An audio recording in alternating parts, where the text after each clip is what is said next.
अस्सलाम वालेकुम, welcome to my channel. सब कैसे हैं? उम्मीद करती हूँ कि आप सब लोग खैरियत से होंगे और बहुत खुश होंगे।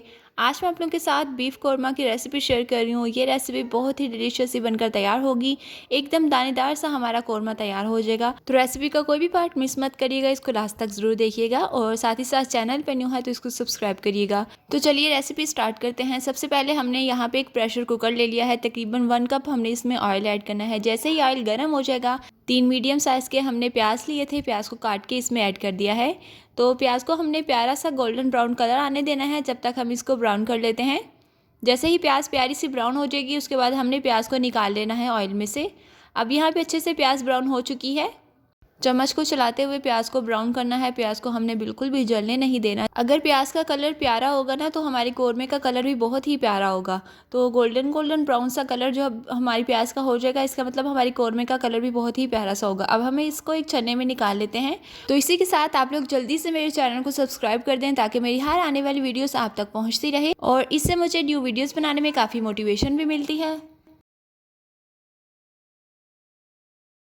अब प्याज को हम साइड पे कर देंगे और इसी ऑयल में हमने बीफ ऐड कर देना है। मैंने 1 kg बीफ लिया है। बीफ ऐड करेंगे और इसको अच्छे से मिक्स कर लेंगे। हमने इसको जब तक कुक करना है, जब तक इसका कलर चेंज नहीं हो जाता। ऑयल में हमने इसको अच्छे से फ्राई करना है।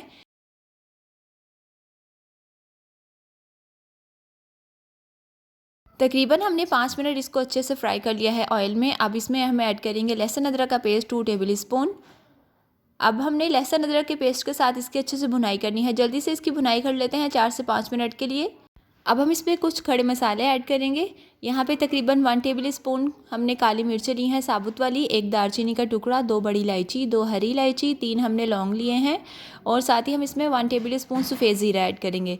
साबुत गरम मसाले में इसमें ऐड करी हूँ, कोई हमने इसमें कौरमे का पैकेट ऐड नहीं करना। इसी के साथ हमने 2 टेबल स्पून भरकर पिसा हुआ धनिया ऐड करना है और इसको अच्छे से मिक्स कर लेना है। मिक्स करने के बाद हमने इसमें आधा किलो दही ऐड करना है। 1 किलो गोश्त है तो इसमें आधा किलो दही जाएगा। कौरमे में कोई भी टमाटर वगैरह ऐड नहीं होता। साथ ही हम इसमें नमक ऐड करेंगे 1 टेबल स्पून और 1 टेबल स्पून हम इसमें पिसी हुई लाल मिर्च ऐड करेंगे। आप लोग स्पाइसेस अपने टेस्ट के अकॉर्डिंग कम ज़्यादा कर सकते हैं।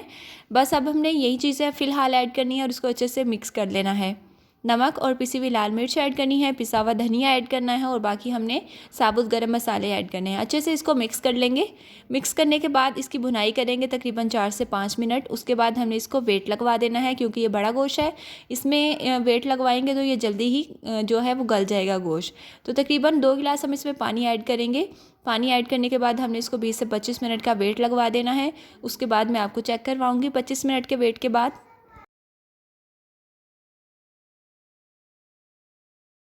अब 25 मिनट के बाद हम इसको चेक कर लेते हैं। गोश्त हमारा बहुत ही अच्छा सा सॉफ्ट सा गल चुका है।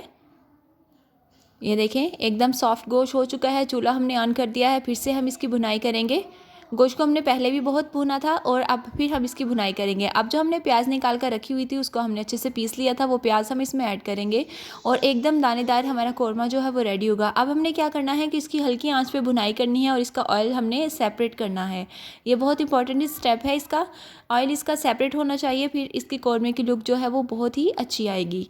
इसकी हमने 10 से 12 मिनट भुनाई करने के बाद हल्की आंच पे इसको ऑयल सेपरेट कर लिया है। अब हमने इसमें आधा गिलास पानी ऐड करना है और इसको मिक्स करेंगे और साथ ही पकने के लिए रखेंगे इसको। और साथ ही हमने दूसरी साइड पे जायफल जवित्री को पीस लिया है। थोड़ा सा हम इसमें जायफल जवित्री का पाउडर ऐड करेंगे। ये कौरमे में मस्ट जाता है, तो आप इसको ज़रूर ऐड करिएगा। इससे ही कौरमे की खुशबू जो है वो बहुत ही अच्छी सी बनती है। तो आज की रेसिपी कंप्लीट हो चुकी है। इसको डिश आउट करते हैं। दुआ में याद रखिएगा। मिलती हूँ इंशाल्लाह नेक्स्ट रेसिपी के साथ। तब तक के लिए अल्लाह हाफिज़।